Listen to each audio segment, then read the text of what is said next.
এবং সেই সময়গুলোতে সরকার কার্যত খুবই সামান্য পরিমাণে ক্ষতিপূরণ দিয়ে তার দায় শেষ করেছেন।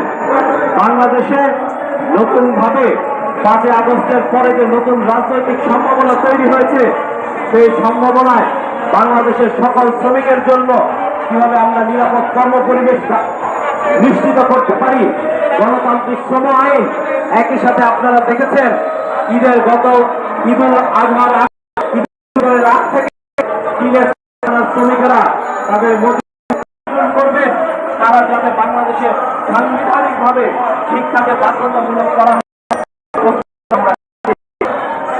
খুব বেশি বাড়াবো না, আপনারা